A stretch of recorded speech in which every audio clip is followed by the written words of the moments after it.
Our improved relationship with China, however, does not mean that we will waver in our commitment to defend our interests in the West Philippine Sea.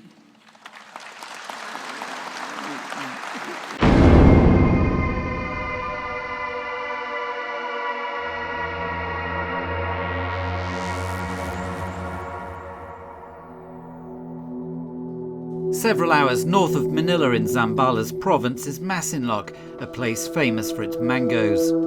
But the town has been drawn into a superpower standoff in the South China Sea, or West Philippine Sea as Filipinos call it, since its jurisdiction includes Scarborough Shoal, one of several desert islands and reefs where Beijing has taken over and in some cases reclaimed land and built bases. Locals like Rolly Bernal have been fishing around the shoal for generations. With the picturesque scenery and crystal clear waters, it may seem an idyllic lifestyle, but Rolly says it's not. It's a lot of problem here in the Philippines, fishermen. Number one is overfishing. Yeah. No more fish. Second is we do not have new technologies about fishing. The other countries grown the technology go up. A few kilometres out to sea, boats circle an area teeming with tuna. Hundreds of metres below, a concrete reef acts as a breeding ground. The artificial fish shelter is owned by the commercial fishermen. So they're trying to repopulate? Yeah. A lot of fishermen, but no catching fish. Meanwhile, trawlers used by commercial fishermen catch tons. Much of it ends up here at Manila's fish port, unloaded on a shore covered in plastic and other rubbish. Kinakain nila to. They eat this. A few years ago, the Chinese Coast Guard would not let Rolly and his friends near the shoal. A 30-plus hour round trip, but worth it for the valuable catch. From the previous administration of Aquino's administration, which is totally banned, Filipinos and starvation. But from the Duterte's administration, left the ban. Opening lines of communication and amicably managing differences have led to positive development that include renewed access of Filipino fishermen to the areas in dispute in the West Philippine Sea. But it is limited. Like this boat, we cannot go there inside. Just only like that, go there inside. Small boats. Small boat, like that. However, there are still reports of confrontations. San Salvador Island, a short boat ride from Masinloc, was home to the world's sweetest mangoes until Guinness gave the award to somewhere in Visayas province. But Rolly insists they're still the best. The flower of mango, the sweetest mango ever. An hour or so walk inland is the home of Delphin Agana, who said he was attacked by Chinese Coast Guard officers in December 2017. Talagang nilapitan kami, talagang dinalito kami. Tapos sabi niya, dahil sumisisid ako eh. Sabi niya, outside, sabi niya sa akin, yung alis daw. Sabi ko, tatatakot na ako dahil yung speedboat nila, baka makukuha ng ilis eh. Dahil nasa silong na ako ng speedboat eh. Hindi umalis na ako. Tapos mamaya, binalikan na naman ako. Tapos sabi niya, yung daw isda, ibibigay. Sabi niya, fish, sabi niya.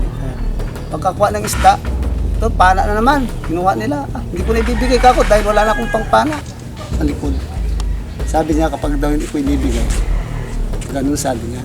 Delphin says he was caught by a hook fired by the Coast Guard, but managed to get away. Does the Coast Guard still patrol around Scarborough Shoal as well?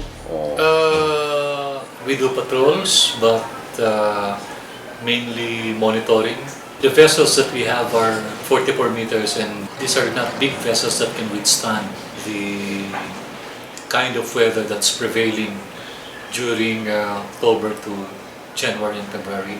After decades of close ties between the Philippines and the US, Duterte initially switched allegiance to China. Our president wants to work on the side of peace. And if you want to work on the side of peace, you shake the hand of the person right next to you. But he's become frosty, even threatening war if Beijing steals resources from disputed areas in Manila's exclusive economic zone. The fact that they were able, in less than 3 years' time, to convert virtually rocks and sand into island fortresses, 3 of which are within our exclusive economic zone, to me it's a big deal. The problem is,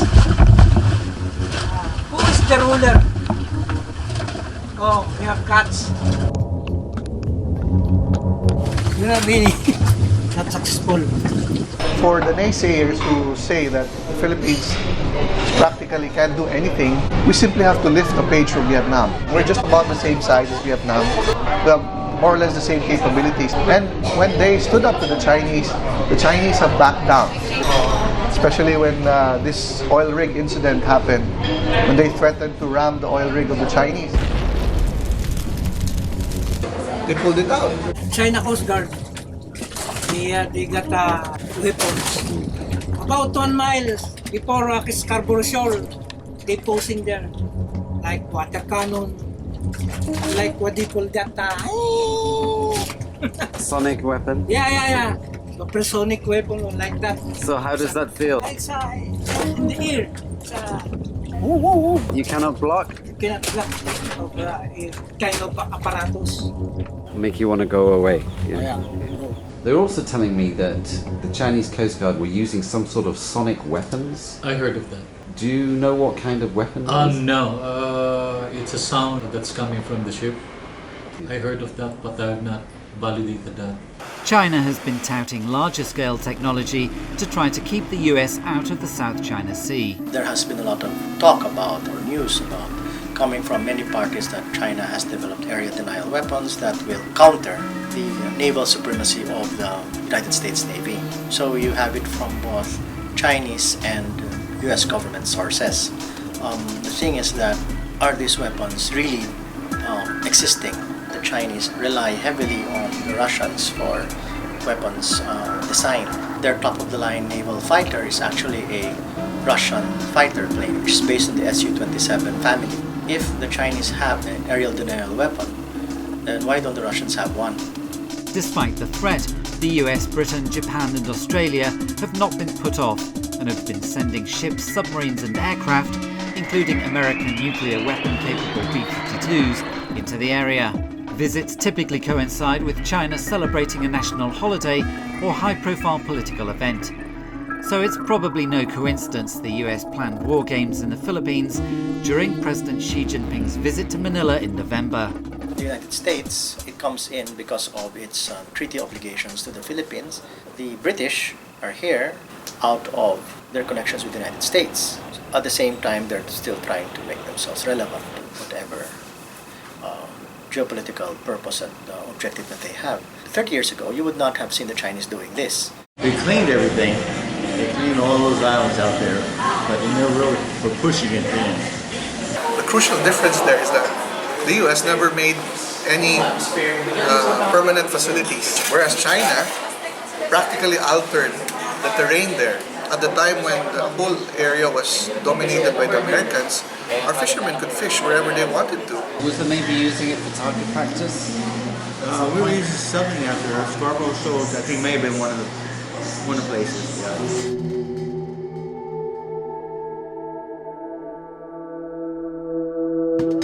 A few hours south of Masinloc is Olongapo, a seaside city near the former US Navy base in Subic.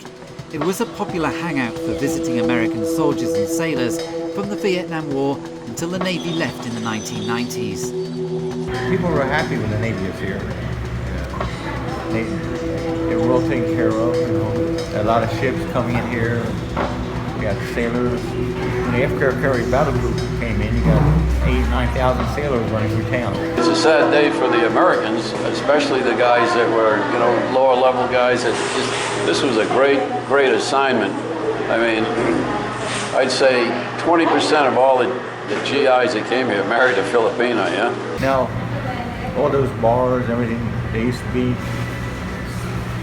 very active when the ships were coming in and stuff like that. They all closed up or had to move out. The way I look at China and the US is that they're the same bananas. They're powerful countries, they have powerful economies, and relatively to the region, powerful militaries also. Both are flexing their muscles. If you look at history, the future is not bright for such types of great power rivalries. We're in for very interesting, I say interesting, very difficult times ahead. I can only bewail at what I see would be a disastrous outcome for our country. At a certain point, someone snaps, someone miscalculates. For the Philippines, this will be tantamount to two elephants colliding and trampling underfoot the grass beneath them. And before, at least when somebody miscalculated, at least they throw conventional weapons against each other. But now if somebody miscalculates, you have the possibility of nuclear war. I don't see a nuclear confrontation. I don't think either country is really crazy about something like that. I mean, anything they shoot, they're pretty probably knock down most of them through missiles, for example. But there's nothing, for example, a merchant ship pulling into San Francisco Harbor with a nuclear warning. That's something that's more difficult to detect. Yeah. We don't know about the situation about China, between China and US. We don't have any. Yeah. Back in Masinloc a few months later, Rolly says there have been some developments. When news broke of Delphin and their friends having their fish and equipment stolen, they were invited to Malacañang Palace in Manila to meet Duterte's spokesman Harry Roque. After the meeting, the men denied ever saying they'd been harassed, and Roque insisted the government was dealing with the matter. But the Coast Guard's presence in Masinloc is still hard to spot. There's just only speedboat, the fiberglass boat. I think it is 5 meters long. Do you see it going out much, or? This one here? Yeah. Meanwhile, Rolly and I had some unfinished business. These not San Salvador's mangoes? While things appeared to have turned out all right for the fishermen, the second visit to Masinloc proved fruitless. Local mangoes were out of season, and the only ones left were from Bani, a few hours further north, a town famous for its watermelons. Okay, never mind. It means I will have to come back.